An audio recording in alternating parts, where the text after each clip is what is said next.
முருகா, வெற்றிவேல் முருகா. எனது அன்பு பிள்ளையே, நான் குறிப்பிட்ட இந்த தேதியிலேயே உன் வீட்டில் மிகப்பெரிய அதிசயம் நடக்கப் போகிறது. நீ சற்றும் எதிர்பாராத வகையில் நீ இழந்த விஷயங்களும் எதிர்பார்த்த விஷயங்களும் மீண்டும் உன்னிடமே வந்து சேரப்போகிறது என் செல்வமே. அதற்கு பிறகு நான் உனக்கு கொடுக்க போகும் அதிர்ஷ்டங்களை எல்லாம் பார்த்து நீ ஆச்சரியப்பட்டு மனம் குளிர்ந்து எனக்கு நன்றி சொல்லத்தான் போகிறாய். இந்த உலகில் மனிதனாய் பிறந்து விட்டாலே நேசிக்கக்கூடிய பொருளாக இருந்தாலும் சரி, உறவாக இருந்தாலும் சரி, அதை ஒரு நாள் பிரிந்தே தீர வேண்டும் என தலைவிதி எழுதப்பட்டிருக்கும்.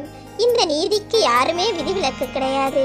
அப்படிதான் நீ நேசித்த விஷயத்தையும் இழந்து எவ்வளவோ துன்பப்பட்டாய். ஆனால் அதற்கெல்லாம் ஒரு முடிவை கொண்டு வரும் விதமாகத்தான் நீ எதிர்பார்த்ததையும் ஆசைப்படுவதையும் இப்போது உன்னிடமே கொண்டு வந்து சேர்க்கப் போகிறேன் என் செல்வமே. எவ்வளவுதான் நல்ல மனிதர்களாக நடித்தாலும் ஒரு சிலரின் உண்மையான இயல்பை காலம் காட்டி கொடுத்துவிடும். அப்படித்தானே உன்னை ஏமாற்றியவர்களையும் துரோகம் செய்தவர்களையும் நீ புரிந்து கொண்டாய். பணத்தை வைத்து எந்த ஒரு மனிதனையும் உறவையும் நீ தாழ்வாக நினைத்து விடாதே. ஏனெனில் நிரந்தரமே இல்லாத இந்த உலகத்தில் நொடியில் எப்போது எது வேண்டுமானாலும் மாறும். எல்லா மனிதர்களுக்கும் உண்மையான அன்பை கொடுப்பது போலவே மதிப்பையும் மரியாதையும் அவர்களுக்கு ஏற்றாற் போல ஒரே மாதிரி கொடுக்க பழகு. தீமை செய்வதற்கு தான் சக்தியும் சிந்தனையும் தேவையே தவிர நன்மை செய்வதற்கு அன்பு மட்டுமே போதுமானது. அன்பை கொடுப்பதற்கு நீ ஒருபோதும் யோசிக்காதே. எல்லா மனிதர்களுக்கும் ஒரே மாதிரி அன்பை கொடுத்து பழகு.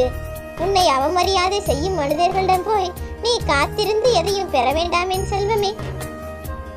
அதே போல உன்னை அலட்சியம் செய்யக்கூடிய மனிதர்களிடமும் அவசியம் இல்லாத இடத்திலும் நீ தேடிச் சென்று எதையும் பெறவும் வேண்டாம். இது எல்லாமே தவறானதுதான். உன்னை மதிக்கும் மனிதர்களிடம் மட்டும் நீ மதிப்பையும் மரியாதையும் கொடு.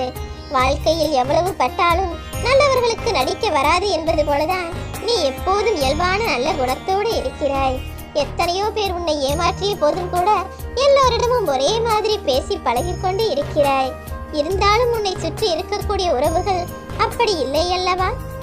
உன் வருத்தமும் வேதனையும் எல்லாம் எனக்கு தெரியும். அவர்கள் செய்த தவறை கூட நீ மன்னித்து அவர்களிடம் நன்றாக தான் பேசுகிறாய். ஆனால் தன் தவறை உணர்ந்தவர்கள் திருந்து விடுவார்கள். தன் தவறை நியாயப்படுத்தியவர்கள் திருந்தவே மாட்டார்கள் என்பது போல அவர்கள் செய்தது தவறே இல்லை என்னும் அளவுக்கல்லவா அவர்கள் பேசிக்கொண்டிருக்கிறார்கள். பரவாயில்லை, போனது போகட்டும். உன் எதிரில் இருப்பவர் எப்படி வேண்டுமானாலும் இருக்கட்டும்.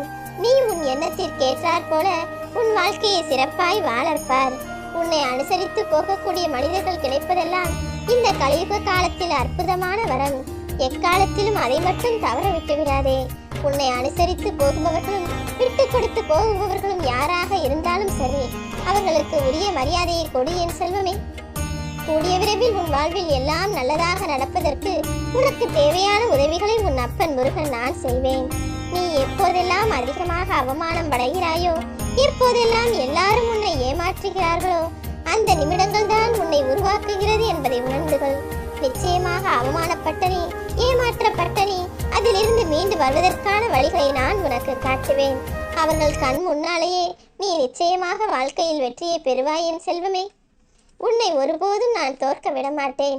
கூடிய விரைவில் எல்லா சந்தோஷங்களையும் நீ அனுபவிக்கும்படி உனக்கான ஆசீர்வாதங்களை நான் கொடுக்கத்தான் போகிறேன். விரைவில் உன் நிலைமை மாறும், உன் வாழ்க்கையும் மாறும். சங்கடங்களை மட்டுமே இப்போது அனுபவித்துக் கொண்டிருக்கிற உன் வாழ்வில் சந்தோஷங்களை வெகு விரைவாக வாரி வழங்கப் போகிறேன். நீ தேவைப்படும் போதெல்லாம் தேடிக்கொண்டிருந்த மனிதர்கள் இப்போது அவர்கள் தேவை முடிந்ததும் உன்னை விட்டு விலக நினைக்கிறார்கள். நீ வருந்த வேண்டாம், அமைதியாக இரு. இங்கு உன்னுடைய குணத்தை சொல்வதற்கும் உன்னுடைய நல்ல செயல்களை பாராட்டி பேசுவதற்கும் எந்த மனிதருக்கும் மனம் கிடையாது.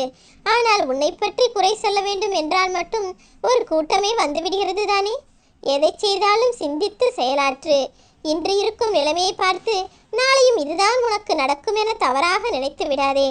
உன் நிலைமையை மாற்றுவதற்கு எனக்கு ஒரு நொடி போதும் என் செல்வமே.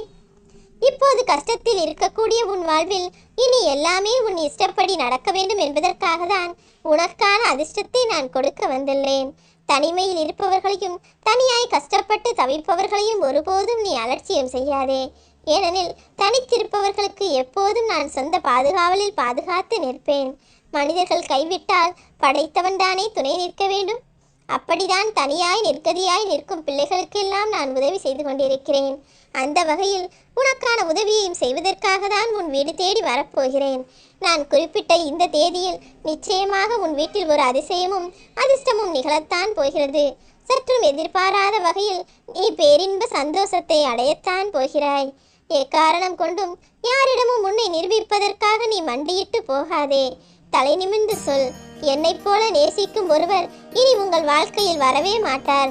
நான் உண்மையாக உங்களை நம்பினேன், உண்மையாக அன்பை கொடுத்தேன். ஆனால் நீங்கள் அதற்கு தகுதி இல்லாமல் போய்விட்டீர்கள் என தலை நிமிர்ந்து சொல்லிவிட்டு விலகு என் செல்வமே.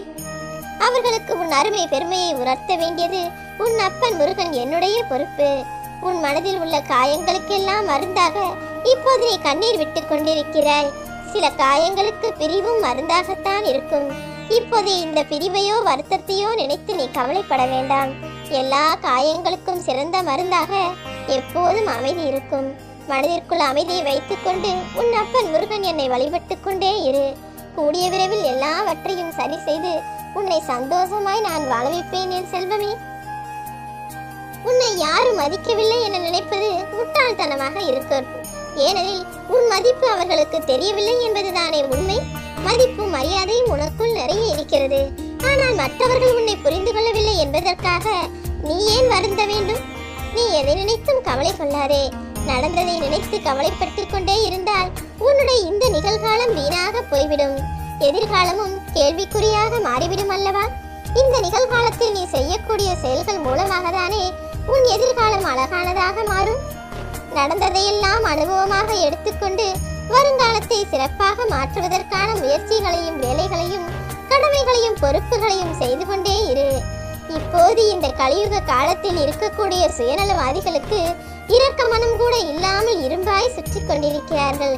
இதயம் இருந்த இடத்தில் இரும்பல்லவா இருக்கிறது. யாரிடமும் எதையும் நல்லது செய்கிறார்களோ இல்லையோ, மற்றவர்களுக்கு கெடுதலும் ஏமாற்றமும் துரோகமும் நிறைய செய்கிறார்கள். சுயநலத்தோடு மட்டுமே வாழ்ந்து கொண்டிருக்கும் மனிதர்கள் மத்தியில் பொதுநலத்தோடு நல்ல எண்ணத்தோடு நீ வாழ நினைக்கிறாய். அதற்கான பலனாய்தான் இப்போது உனக்கான அதிர்ஷ்டத்தை உன் வீடு தேடி வந்து தர நான் முடிவெடுத்துள்ளேன். இனி எல்லாமே நல்லதாக நடக்கும். சற்றும் எதிர்பாராத அதிசயம் உன் வீட்டில் நடக்கும் போதே உனக்கான அதிர்ஷ்டமும் உன் வீடு தேடி வந்துவிடும். குணம் மாறும் மனிதர்களை நினைத்து நீ வருந்த வேண்டாம். உன் எதிர்காலம் மகிழ்ச்சியாக இருக்கும்படியும் இப்போது உன் வாழ்வில் இருக்கக்கூடிய தடைகள் எல்லாம் தகர்த்தெறிந்து போகும்படியும் உனக்கு துணையாய் நான் இருப்பேன். தேவையில்லாமல் பயப்படாதே என் செல்வமே. எல்லா சூழ்நிலைகளிலும் நீ நீயாகவே இரு. உன்னை புரிந்து கொள்ளாதவர்கள் விலகி போகட்டும். உன்னை புரிந்து கொண்டவர்கள் மட்டும் உன்னுடன் இருந்தால் போதும். நீ எதிர்பார்க்கக்கூடிய பாசம் ஓரிடத்தில் கிடைக்காவிட்டால் என்ன? அதை நினைத்து ஏன் வலியும் வேதனையும் அடைகிறாய்? அதன் மூலமாக உன்னை பக்குவப்படுத்த தயாராகிக்கொள். இதெல்லாம் சொல்வதற்கு சுலபம். ஆனால் மனதளவில் அந்த வேதனையையும் ஏமாற்றத்தையும் கடந்து வருவதென்பது கஷ்டம்தான். ஆனால் நீ அதை ஏற்றுக்கொள்ள பழகிவிட்டால் நிரந்தர நிம்மதியையும் சந்தோஷத்தையும் என்னால் உனக்கு கொடுக்க முடியும். அன்போடும் பாசத்தோடும் வாழக்கூடிய உன் வாழ்வில் எல்லா சந்தோஷங்களையும் நான் உனக்கு தரத்தான் போகிறேன். நீ எதிர்பார்த்த எல்லாமே உன்னிடம் வந்து சேரும். ஓ முருகா.